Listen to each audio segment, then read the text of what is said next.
Hey, Shaun. How are you? Doing well. Good to Thanks for having me on here. yeah, good to have you on the show. So, yeah, what's been happening? What hasn't been happening? Well, I actually just got back from a snowboard cat trip up to Baldface, Valhalla. Oh, So my nice. snow stoke is like riding a very nice high, which is good when you're back in the office. You need to pull on those memories and enjoy those pow turns and kind of let them fuel you to get through a mountain of emails. And how often are you getting out? I mean, because you're based in Encinitas, aren't you? So, Yeah, it's funny. Like you live in a surf town, and you kind of measure how many days you get on snow. And there was a good run there where I was on snow 40 plus days a year. That is now down to about 15 to 20. So okay. now I'm going for quality over quantity. Got young kids, want to make sure that they are doing well. They don't let me get away into the mountains quite as much as I'd like to. So just go for the quality. So I've got friends booked a cat, a bunch of old pro shreds from the 90s in Tahoe, just all got together and, you know, grabbed a seat on that cat. And we just had a blast up there. So, just Nice. go for those great moments you can get. And honestly, some of those great moments now are getting my kids on snow, watching my wife, who's from Florida, get on snow, and like seeing that stoke through other Yeah. people's eyes is just awesome. It's like a whole new world seeing it from their eyes as well, isn't it? It is like literally my wife took off today to go to Tahoe for a girls' weekend and just to go snowboarding. And I'm like, this is my dream. Like, this is awesome because that fuels that energy and progression. And like, she wants to get better. Like, she's like, I'm going to ride powder this weekend. And I'm so excited. And I'm like, yes, yes, we need more of this. We got to keep this going. So, snowboarding is as much fun to me today as it was in 1987 when I first strapped on a board. I mean, it's the same love is still there, which is great. Yeah. And when did you move out to Utah? Was that kind of like straight after school? Yeah, so I grew up in Massachusetts. I was born in Gloucester, a little fishing town, and then I moved to Winchester, Massachusetts, graduated high school, took off to college, and just immediately wanted out. I wanted to be in the mountains so bad. I could barely study, barely focus. All I could think was snowboarding. So I dropped out after my freshman year. So I was 18, turning 19, because I was on the younger side, Mhm. and I moved to Snowbird, Utah, and that was 1990. So the 90-91 season was my first year in the mountains where I was chasing around people like Andy Brewer, like these, you know, original pros in the sport, and all just kind of figuring it out. And that was it. It crashed in on me, and I knew I had to be in the mountains. And yeah, how long did you spend out there? Was the Um, focus just to try and like make a career out of it? Was that kind of Yeah. back No, then what I, you're I thinking? dropped out of college with the explicit goal of trying to become this unknown thing called a pro snowboarder. Because you had skateboarding, which looked like it was, it had a career path. Yeah. Snowboarding didn't necessarily, but I remember I was, literally the summer I moved out to Utah. I sat my mom down. I talked to my dad, and my dad looked at me and he's like, literally gave me the ditch digger speech. He's like, "Oh, the world needs ditch diggers too." And I'm like, "Ooh, I'm gonna make it. That's it." Like, now you're pissing me off. My mom kind of looked at me and she took a more pragmatic approach to it. And she said, "Well, you're really wasting our money in college, just pissing it away, not focusing. So go figure it out. Go do something that's going to like scratch this itch." Mhm. She had no idea this itch was going to run a decade long. So I moved to Utah. I did a season at Snowbird, and then the next fall I tried to go back to school. It was worse than the first time. All I wanted to do was be in the mountains. And that year I had some friends move to Squaw Valley, back when it was Squaw. So Mhm. I took off and I did 2 seasons at Squaw Valley, and that was really like the coming into it. That was like the epicenter of kind of snowboarding and new brands, and there was just a ton of energy and photography and video, all around that kind of Squaw Tahoe scene, and that's where I kind of got my first start. So Yeah. I landed a couple of sponsors while I was living in Tahoe, and then I took that back to Utah after 2 seasons. I actually went back to Snowbird, and then I wrapped it all up in Utah. I based myself out of Salt Lake City. My best buddy from high school was there doing the exact same thing, guy named Glen Doherty. And, you know, I had this whole kind of career arc in snowboarding that it got its spark in Tahoe. And then I enjoyed the ride through, you know, the time in Utah. And around 24, 25, I was getting paid a little bit. I had a travel budget, the photo incentives, you know, everything was based on magazines back then. And I'm traveling the world, having a blast, but I'm like, oh, you know what? I should maybe think about what's next. So Glenn, my best friend, we both kind of sat down and had this, okay, every one of our buddies from high school has graduated college. Half of them are married and they all have careers. We are painting houses in the summer. We're river guide and, like, you know, just odd jobs and snowboarding. And he was a skier. So, you know, like, we're skiing and snowboarding, like, we're just fucking off. We're having a blast. But what's the end game?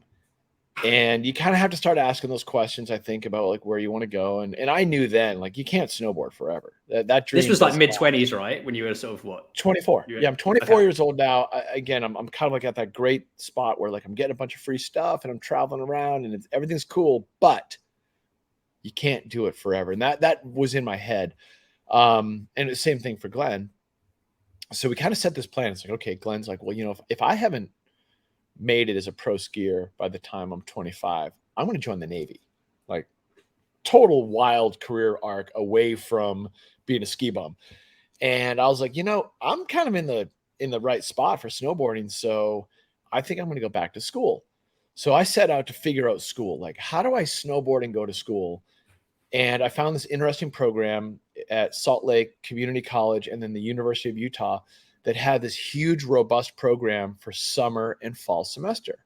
So I was like, I can go in the summer when I'm not snowboarding, and the fall when I'm not snowboarding. I can take the entire winter off, get enough credits, and move towards a 4-year degree. So that's exactly what I did. I kind of used my snowboard money to pay for tuition and books. Because newsflash to anyone young listening to this that's thinking about the snowboard career and giving up a free ride to college that your parents have for you, they don't pay for round 2. Yeah, that's on you. That's it. One chance. So I used my snowboard money. I went back to school, and, you know, I always worked. I was never not working. I was waiting tables, you know, working at restaurants, banging nails in the summer, whatever the jobs were, to make ends meet. And then I enjoyed this time in snowboarding where I traveled and filmed and shot photos and did whatever in the winter to just enjoy that whole experience. And then I was just chipping away so that by the time I turned 29 and turning 30, I had my degree wrapped up. So I'd kind of like, I'd hit the end of the snowboarding time. Like, my time in snowboarding was done right when school was done. So it kind of all came together really nicely for me. So I kind of entered the job market side of it that winter. I got my degree in December. I had a whole winter off where I was like, okay, I'm going to start writing a resume. And then my real plan was, I got a degree in political science and I'm going to go and join the State Department. I wanted to take my political science degree. I'd always enjoyed politics and government and just how things worked. And I'm going to use that as an excuse to travel the world because, you know, the security agents around the State Department, like, they're stationed all over the globe. I'm like, what a great way to travel. Yeah. So the civil service exam wasn't until the fall. So I'm sitting around, it's like January, and I'm waiting tables. I'd called all my sponsors that I had rode for, and I quit every one of them. I said, hey guys, like, I'd rather quit than be quit. So, you know, I don't get fired. And it was neat. I had the whole winter off to myself. I was really enjoying a fun January. And I get a call from Mikey Bassich, and, you know, legendary pro. He was one of my old teammates. And he said, hey man, he was dating one of the Burton pro riders at the time, Victoria Jaluz. And he's like, you know, Burton needs a new team manager. And I'm like, yeah, that's cool, man. I got my gig. I'm going to take the civil service exam. I'm going to go work for the government. And he's like, I don't think you're listening to me. Burton's hiring for a team manager. You should apply. And I was like, you know what? I got time. Why not? So I applied for the job and I ended up getting it. And, like, the pay, the move to Encinitas, like, it was this like layup of quality of life that I just couldn't ignore. So, you know, I remember interviewing for the job with Eric Koch and Renee Hansen, these like legends in the action sports space from that time.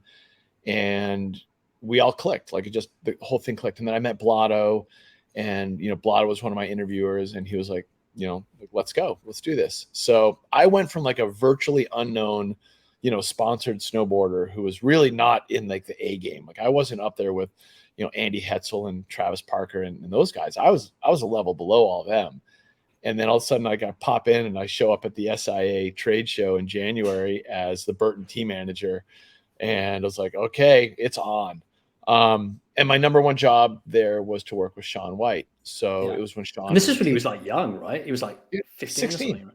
No, I was 16. So I had two kids at that age group. Tora Bright, who was on Burton at the time, and Roxy. So she was like the shared rider. And then I had Shaun. So it's like two future multiple gold medalist, you know, athletes. And I'm just making sure he's getting his homework done. I'm like, you know, we're traveling to Vail for, you know, whatever Vans or Sims events, Sims World Championships. I'm like, do your homework before we go to the pipe.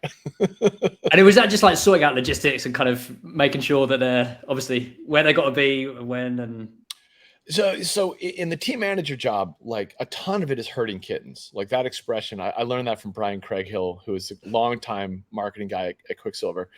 And it's so true. Like people are moving in a million different directions, and you just got to pull them into the place they need to be. But there's actually a ton more to it than that, because you are shaping the opportunities that make a career, and you're shaping the influence and input on product design and on marketing campaigns. And these athletes are central to that.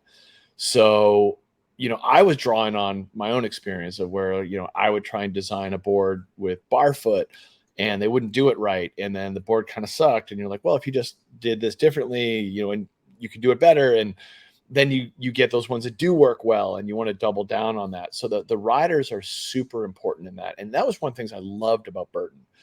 Burton did a phenomenal job of listening to team riders. All those roundtables really were like feverish note-taking sessions, and they did a great job at it. So you'd have Shaun, you know, we worked on his first pro model board and boot together. And I remember like we're napkinning out stuff and like drawing concepts. And he wanted this one board that the graphic would look one way when you're riding regular and one way when you're riding switch. And we're talking to comic book artists that are, you know, working for, you know, DC Comics or Marvel or something, and like trying to get them to figure that out. And it was awesome. But then it becomes like, how do you tell that story? Yeah. And, you know, that's where the fun stuff is. And getting that buy-in from, you know, from the snowboard community, where they're like, I want to ride that boot. I want to ride like Shaun does. Like, I want to do those things. And then it all looks good and it's merchandised well together. So that was super cool to be a part of. And yes, and herding kittens along the way to actually get them to the places where they can actually have the influence. Yeah. Go ahead. Yes, sorry, go on. No, like then, like from there, was that then sort of leading on to DC's? Did you go to DC like straight after, or no? There was actually like a bit of a transition. It was a wild transition. So now we're into like the end of 2003, and I actually get shoulder tapped by Dave Sipnewski to help him at this mobile phone brand called Boost Mobile. And Boost Mobile had this giant marketing budget to put into various action sports events. And the guy is an Australian phone brand that was really hell-bent on surf and then kind of snow, moto, skateboard. Like they just wanted a presence in action sports. So they opened an office in Irvine, hired my buddy Dave, and Dave tapped me to help him with a snowboard event called the Boost Mobile Pro that was going to be held in Chicago, like in March. And it was looking like it was going to be a mess. So we teamed up. Giant prize purse. Ludacris is playing. Kanye West was the opening act, like, because remember, this is 2004. And they were blending hip hop and snowboarding on a giant scaffolding jump. The snow wasn't cooperating. It was just a shit show. So he helped pull me in to help out with that. So I actually worked in event marketing for almost 2 years, where it was Boost Mobile. And then ESPN's X Games, I got a shoulder tap to help them do kind of industry liaison work. They Okay. knew there were a bunch of stuff suits from Connecticut and that they didn't really relate well to the Hurleys and the Quicksilvers and the Moto brands.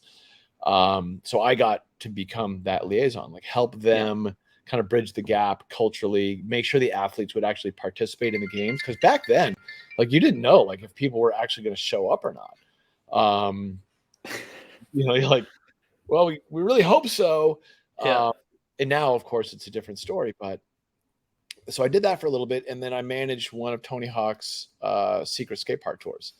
Okay. And working with Tony was like going back to the Burton days, like super organized. Everyone shows up, and we were on this like 8-stop tour around North America and the Cayman Islands. Like we were going everywhere, but herding kittens. You got to get every skateboarder at the BMX guys all to the videographers, the camera guys. Everyone has to be at the right place at the right time, and you're doing like multiple flights around, all of North America, and that was amazing. That was like one of the most fun experiences, like in a really like a 4-month window. You just become this well-oiled machine. That was right on the back end of that was when I met Ken Block. Okay. And then that was my introduction to DC. And it's funny because like I'm kind of on the Hesh side of things, and DC was super fresh back then. Mhm. And I was like, man, I don't know, am I the right guy for this? And I interviewed with Ken Block and Damon Way in 2005. And they said, listen, we need a new global director of marketing or whatever the job title was. And I pitched them really hard on not just being a boot company. It was kind of not really a Hail Mary approach. Like I was into the idea of doing it, but I was like, you can't do it the way you're doing it. If I'm coming in, you got to go head to toe. You got to take DC. You got to make boards, boots, bindings, outerwear, travel bags, backpacks. Like you got to be it. We got to own the rider. And I was, fresh off the Burton experience, and I was like, I want to see DC everywhere. And it was like kind of a bold ass thing to walk into an interview and tell everyone they need to tear up what they're doing and do it differently. Yeah. How did that go down? Were they like open to it, or would it took a bit of convincing? Oh, it took a bit of convincing. I mean, Ken's got a great poker face. He was going, And what I'm suggesting doing is different than what they've been doing for years. But it was also it wasn't off the table. They'd already done a silhouette of outerwear, so they had Simone Chamberlain had already been dabbling in that, and so I definitely fertilized a landscape for them that they would already probably been looking at a little bit, and the timing was right because Quicksilver had bought DC shoes, and Quicksilver was merged with Rossignol. Yeah. So I'm like, we got people that can make the boards. They just can't make them the way they make them now. Because back in 05 and 06, Rossignol made some really bony snowboards. Like they just weren't good shapes. But I put that pitch out there, and because I'd had the X Games experience, I knew a little bit about moto and BMX. Like they weren't my sports, but that wasn't really the most important thing. For Ken and the team, it was like, can you put a good system in place that's going to help these sports foster and do what they can do? And that was something I had from the Burton time and from working with Tony and those experiences. I was like, yeah, we can do that. So I got the job and went on almost a 6-year run of working in like one of the neatest companies going through a massive growth chapter. Yeah. All the while, keep in mind those years, like I was there until the end of 2010 or something. So 05, right through the middle of a recession, and we're launching snowboards and accessories and all these other product categories. So it was a pretty wild ride to be there. Yeah, like 08, right, when that all happened. And yeah, so 08, literally the 08 recession happened. That was the year we launched snowboards into retail. But they sold. So it worked, but it was pretty hectic. Like there was a lot of stress around that. For the first several years at DC were incredibly entrepreneurial. They were, hey, you want to make a snowboard team? I'll never forget this. I'm driving to a snowboard contest in South Lake. Remember when they used to do rail jams at the bottom of Heavenly, and you had all the casinos around, and it was basically an early season excuse for the industry to go get juiced up. And I'm driving from Reno down, and like I'm winding around Lake Tahoe. I've got a little flip Motorola phone or BlackBerry or something, and I get a phone call from Nick Adcock. And Nick Adcock was the CEO at DC Shoes, newly appointed. And I had already pitched everyone on what I wanted to do.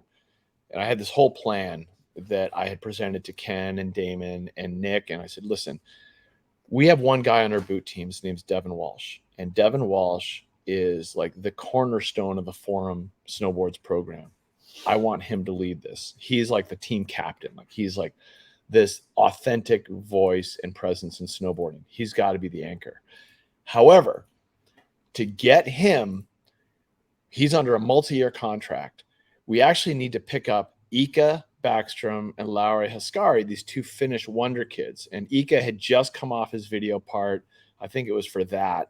And he had opening part and like just crushed it, like amazing part. And then Lauri had the opening part in Video Gangs the year prior. So like they were hot. They were really like in a great energetic phase. I said, both of their contracts are up and no one knows we're making snowboards yet.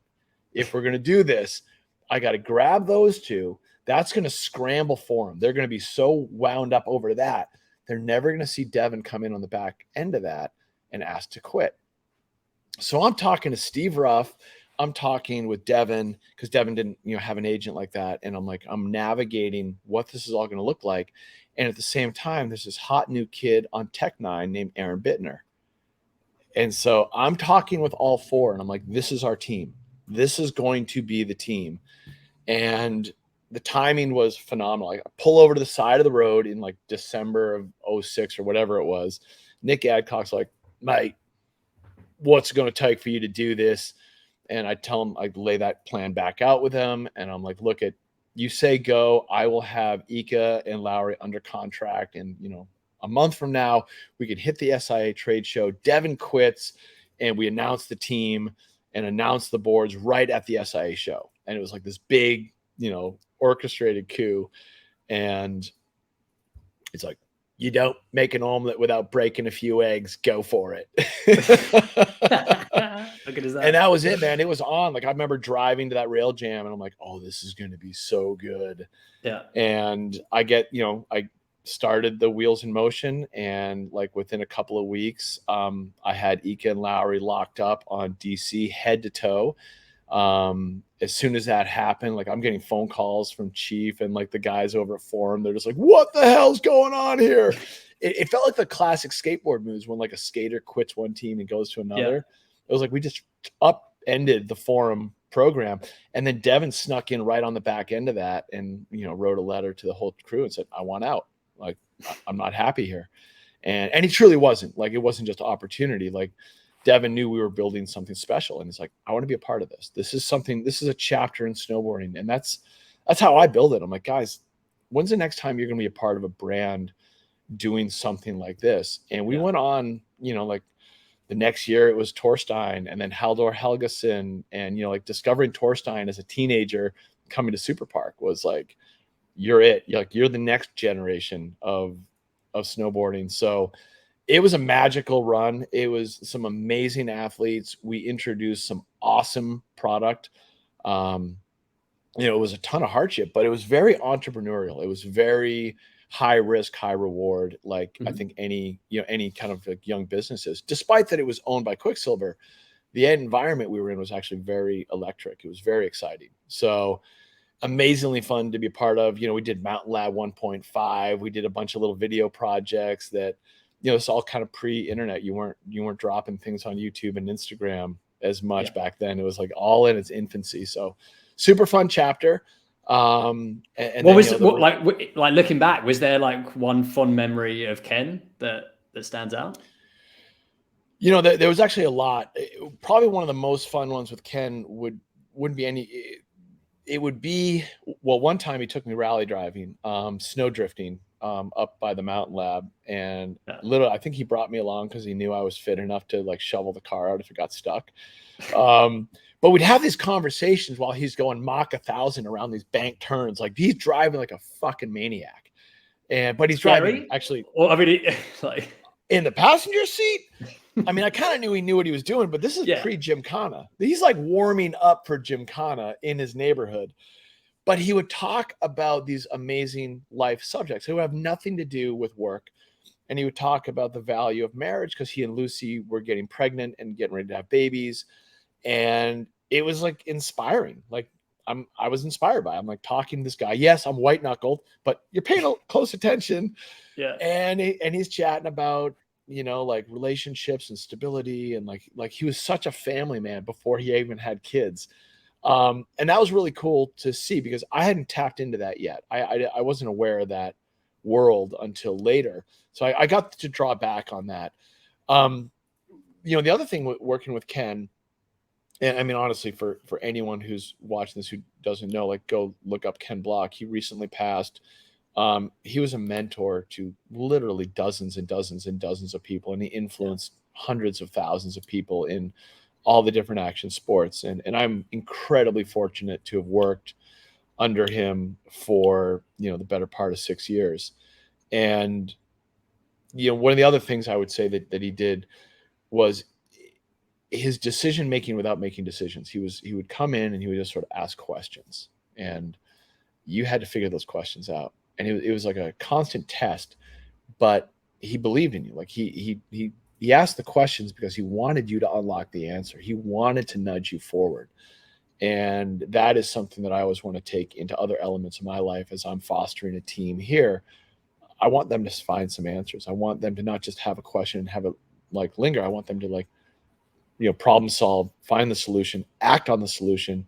And hey, if it doesn't work, learn from that and then fix it and then move it forward. And that is something I definitely attribute to working with Ken. And then, I mean, there's 100 stories of stuff we did together, like, you know, developing the graphics for the entire board line, the visual marketing of the initial snowboard line, you know, and how we named it.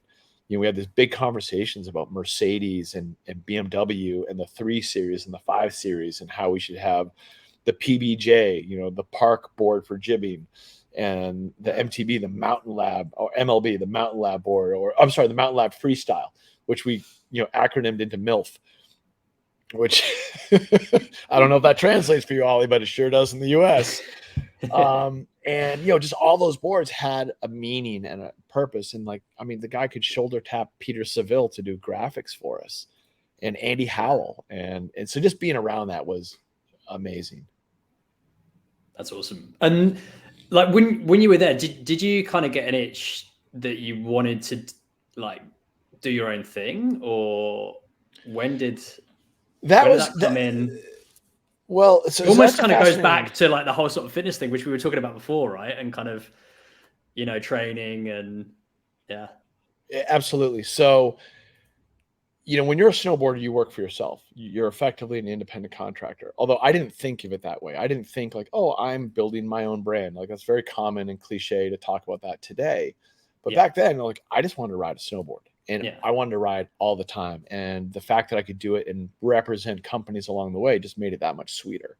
Like, hell yeah, I want to wear those Van boots. That's amazing. Smith goggles and, you know, all the gear. But that idea of being an entrepreneur, like, you make it in snowboarding if you put in the work. You're successful if you show up on time, if you take the photos, if you practice, if you're on the hill. You can't just be cool, you know, good looks and harsh language isn't going to get the job done. You got to put in the work. Burton felt entrepreneurial, but it felt like grad school. Like, they had a system, and I was learning the system. ESPN, we kind of invented it as we went. They didn't have a program for the industry, so we were creating that program. Very entrepreneurial. DC didn't have a snowboard line. We had to invent it. We had good tools around us, but it was a very entrepreneurial environment. So it was in me the whole time. And the discovery of fitness, you know, it was born out of a little bit of necessity and a little bit of opportunity. Like, it was sitting right in front of me. So my best friend who I was in the mountains with, Glen Doherty, he took off and joined the Navy. He served 10 years as a Navy SEAL with SEAL Team 3. So my best friend for life is right down the road from me. I'm in Encinitas. He's in Coronado, and he's a freaking Navy SEAL. Like, he's the fittest dude I know. So what are you going to do when your best friend is a fit dude? You're going to do fit stuff. So when I went to work for DC, Glen had introduced me to road biking and running and like ways to train that I could apply to snowboarding and surfing and these sports that I loved. And all of a sudden I'm like, yeah, man, I'm 35 years old. Like, I'm not bouncing around like I was when I was 25. I should probably train. Hey, just logic, right? If you want to do the things you love doing, you should probably find a way to stay good at them. So fitness was this amazing and is this amazing tool to do that. So, my best buddy was like, came home from deployment from Iraq one year. I'll never forget it. It's in like 2008. And he's like, I got this new workout. It's called CrossFit.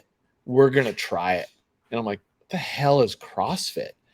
And we're both members of the Encinitas YMCA. And next thing you know, we're like learning how to do pull-ups. And we look like maniac spazzes in this family gym environment, trying to figure out how to do high intensity interval training, like HIIT, all the stuff that's so popular now. Yeah. We were just figuring out. And then I got to go to work the next day. So I'm like incredibly sore. I've got calluses all over my hands. And I'm going into meetings to talk about snowboard boot design. And I'm like, Shaun, what's wrong with you? And I'm like, oh, I just got blood on my hands because I ripped my skin open from doing pull-ups. And they're like, don't ever say that again. Would you just keep it as a secret? Because it was almost like it was sort of frowned upon, right? If you're kind of doing something that wasn't, I don't know, within the core of like the action sports world, whatever it was, like skate, surf, snow. Yeah. No one trained. Or if they did train, they trained in secret. In 2008, 2009, 2010, going to the gym was like a dirty little secret. I think more people did it. They just didn't want to admit it. But the sports were getting so consequential and the stunts were getting so big that everyone kind of looked around and they're like, well, how do those moto guys do it? Yeah. And moto guys always trained. Like that was a part of it. You're in a team setting, you train. Skiers on the US ski team had off-season dry land training. And I remember when Kelly Slater and some of those guys first got into CrossFit, like Shane Dorian, it was like this, secret weapon. But it wasn't talked about back then. And I mean, I remember taking Devin to a spin class in like 2009. And he's like, don't tell anyone we're doing this, but thanks. But, it became really important to me. It fueled me. And so I leaned into it. I was super into it. I just kind of kept it on the DL because culturally it didn't really match up. But I was shifting. Like what was important to me was shifting away from like looking cool and being cool. I wanted to feel cool. I wanted to feel fit. Yeah. And then, hey, the rest of it can fall into place. And do those sports for as long as you can, right? And that was the name of the game. Honestly, Oli, like all I wanted to do was snowboard and ride and represent and keep up. And that gets harder and harder. Like, I'm 51 years old right now, but that fire is right inside of me. And hey, if I have to go and do squats and training and different, modalities of fitness, and then I can show up on the hill, strap on a board and go have a blast. Yeah. That's what I want to do. I want to show up from sea level to 10, 11,000 feet with my homies that live in the mountains. And I want to absolutely rip with them and then have them be like, damn, dude, right off the couch.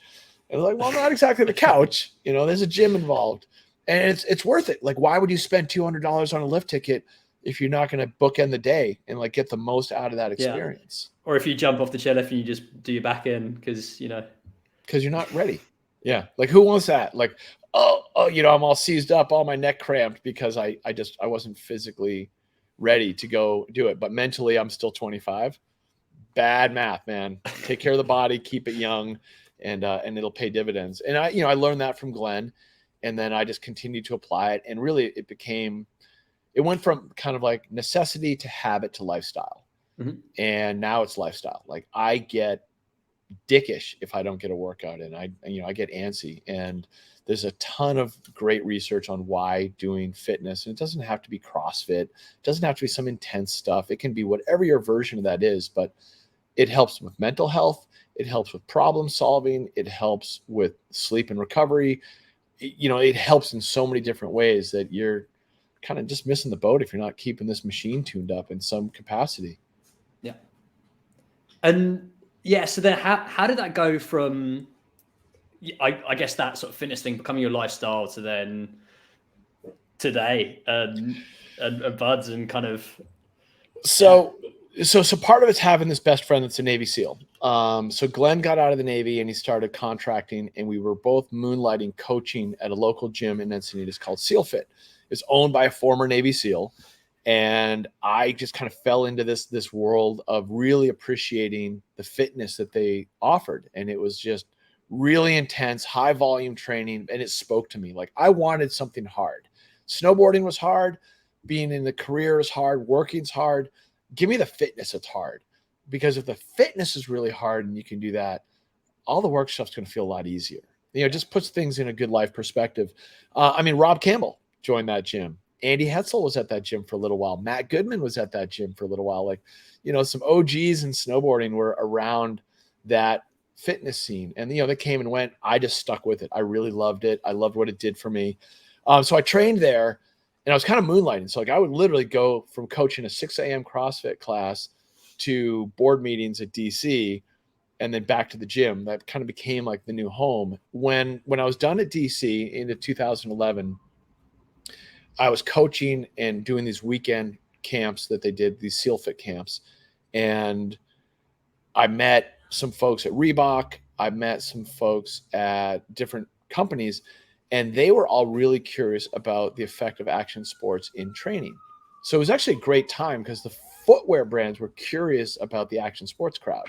And I ended up landing a consulting gig with Reebok, helping them kind of bridge the gap between the action sports world and the training world, like who actually trains. So that was like the first time I was able to unlock like who actually goes to the gym, who actually is training there. And then the guys at DC tried a training shoe.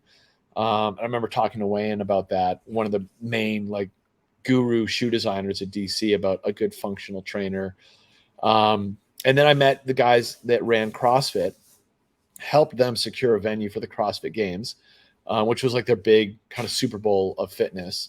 Was this when Reebok, was Reebok sponsoring CrossFit then? Or that was kind of during that, right? All in that early phase. So it was like 2011, Reebok's coming in to sponsor CrossFit. I meet the owners of CrossFit and, you know, Greg Glassman and Dave Castro. And Dave Castro is like, I need a new venue for this event we have. And I'm like, well, I know a lot about events. Like, where do you want to go? And I end up introducing him to the Home Depot Center, which is StubHub, which was where we used to do the moto events for X Games, and help them navigate that sponsorship. And all of a sudden I've got a foot in this whole new world, which is fitness and training. And I loved it passionately. And they were curious about the tie-ins to action sports and kind of youth culture. So it ended up being some interesting consulting years in that. The BUBS brand, like what we do now with BUBS Naturals, was kind of born out of all of those shared experiences. So the main one is that Glen died. So my Navy SEAL best friend, you know, kick-ass buddy from childhood, was one of the Navy SEALs that was killed in Benghazi, Libya. So you might have seen the movie 13 Hours. Hillary Clinton got in a whole bunch of trouble. There was congressional hearings. It was a very big stink for a couple of years. I was Glen's listed next of kin. I was the executor of his estate. So I was really in charge of this legacy of my best friend. We started a foundation, which I've never been a part of, nonprofits, to help special operators and their families transition from active duty to civilian life. That was a brand new world. And my whole kind of career took a shift when Glen passed. Being cool in action sports and all that stuff was gone. Like I wasn't even thinking about that.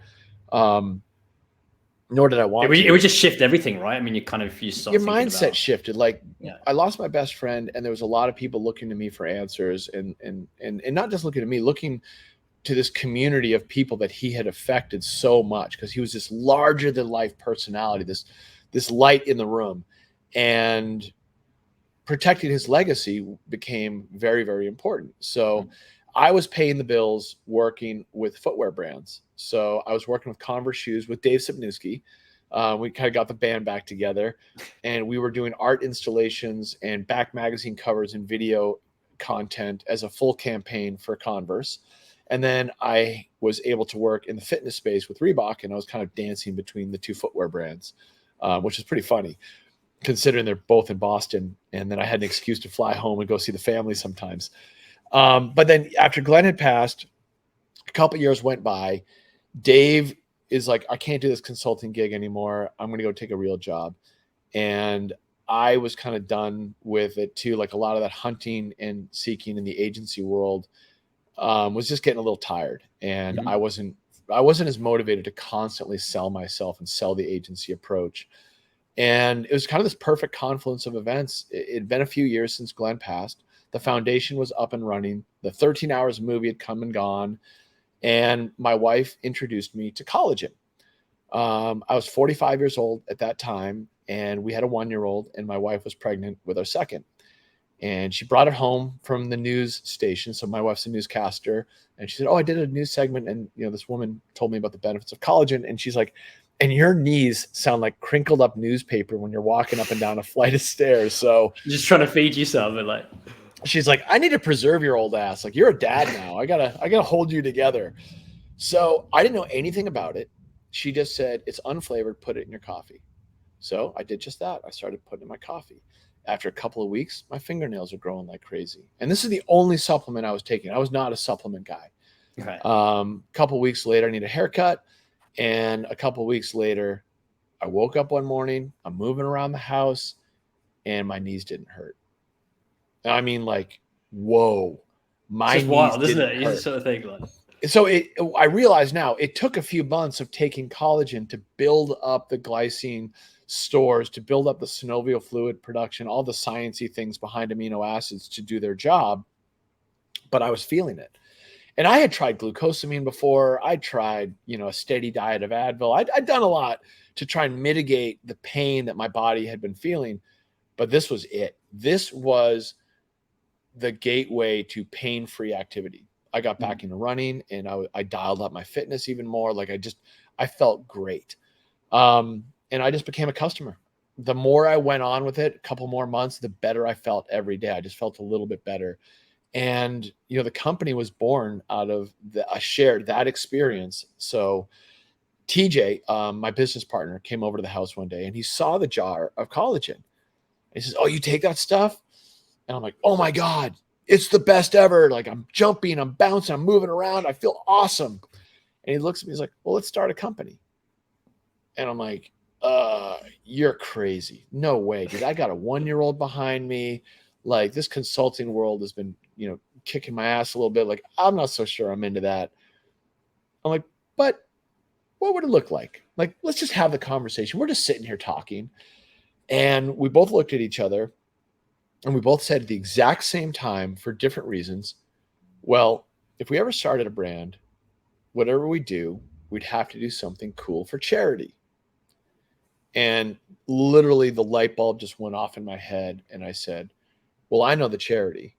It's got to be Glen's charity." And this is exactly the kind of product that Glen would have taken if he were alive. Like, this is the fountain of youth. Like, Glen would have been all over this. So 2 things that Glen stood for in life: self-improvement and helping others. So we'll call the company BUBS Naturals. Bub was Glen's call sign in the Navy. So the brand will be a tribute to Glen and his way of life. All of our products will stand for self-improvement, and we'll give 10% of all profits to charitable causes in Glen's name. And it just became this, like, we have this North Star living above the brand. And then we're like, okay, well, we don't know anything about dietary supplements, collagen, where do we start? sourcing. What are we going to do? And, TJ's like, "I got the website. I know how to build this up on Amazon. I know how to do all of this. Go figure out the product side." But he was a designer, and he could code then, and so he had the chops. He was more on the development side. So he had all the tech chops to set up the Shopify store, early Shopify, and to know how to do a listing on Amazon, how to do the right keywords, how to SEO the site, like all the stuff in 2017, how to run a Facebook ad that was going to hit top of funnel to get the people to look at the ad, to buy the stuff. He had all of that. I was like in a time warp of old school marketing. I was like, we could buy print ads, and, like my media buying and was a little bit dated at that time. Like, we were doing YouTube videos and back covers of magazines for Juxtapose. So this was just a completely different play. So I figured out the product landscape. It was like going to grad school again. How do you figure out sourcing and quality? And quality was key. I was like, I'm not going to put BUBS name on the jar unless it is the best quality that you can get in the market, hands down. And that was it. The journey was born. And, we didn't know if people would care about healthy living. We figured there was a good lens there. What we didn't know was like, were people going to care about, driving a charitable mission? And here we are, 5 years later, and seems like the answer is yes to both. And that was sort of like around then. It wasn't really a thing, right? And especially, I mean, maybe there's like, you give 1%, or it wasn't like it is now, right? No, it's a totally different world now, and it's awesome to be a part of being on the early side of that. Yeah, I don't care about the initiative I care about the initiative for us personally. So we've given a little over $200,000 to charitable causes so far as a young brand, and we're not always profitable. Like it's tough to grow a business and be profitable. Like that's a rough one, and to see other brands jump up and take action and be more charitable and be more community minded is awesome. It's what you're here for, is to see positive change out in the world. That's cool. And where do you guys go now? Like, what's the focus for the company? So obviously I come from the world of action sports. I come from snow. And for me, we can work in so many different areas. Collagen is for everyone. If you're over the age of 20, collagen is for you. MCT oil powder, our functional creamer, is for everyone. So we've really stabilized a functional creamer line, the collagen, and we just launched a coffee line, specialty coffee, all the bells and whistles from organic and fair trade and mold-free, tested, and aflatoxins and all that good stuff. Well, that's a foundation for one segment of the kitchen. We also love the outdoors, and we promote through our social and communication, like living a full life and going outside and doing great things. So the next step for us is actually going into the electrolyte space. Oh, okay. And if you've ever gone from sea level to the mountains or been on an airplane, the necessity of hydration and electrolytes. So we took a very organic approach and a more natural approach on the electrolyte space. So we actually are launching a very kind of a first out there, a USDA organic electrolyte drink mix, a single serve packet that will have 2,000 milligrams of functional electrolytes. It will be USDA organic. We're pairing with the Whole30 approved diet, and it will be NSF for Sport certified. And we already work with over 2/3 of the teams in Major League Baseball with the BUBS collagen. And now we're going to bring them electrolytes in a bunch of different flavors and let it rip in the electrolyte space, which selfishly gives me an excuse to go back to the mountains and showcase all those test folks. it out. Got to make sure it works.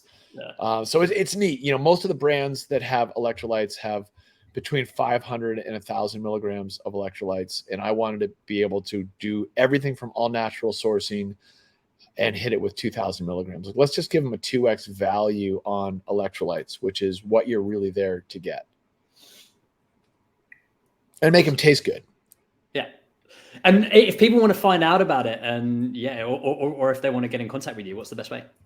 Yeah. So, given the audience that we have here, LinkedIn is an easy way to get a hold of me. I'm on Instagram, Slakeo, SLAKEO, BUBS Naturals. They always know how to get a hold of me. Like I might be in there being the one responding. So at BUBS Naturals is an easy way. And then our website, bubsnaturals.com.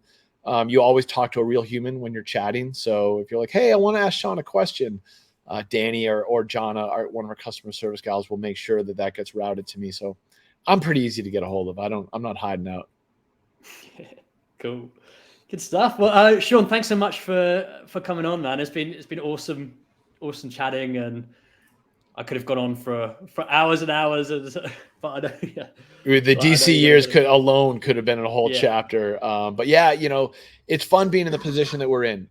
I'm able to share healthy habits and nutrition to help folks like us that want to stay active and stay in the mountains or stay in surfing or stay mountain biking or whatever your thing is. They're great tools out there to help you stay doing things. So, we have a great mantra around here: die young as late as possible. And that's what it's all about. That's it. Cool, man. All right. Thank you, man. Appreciate it.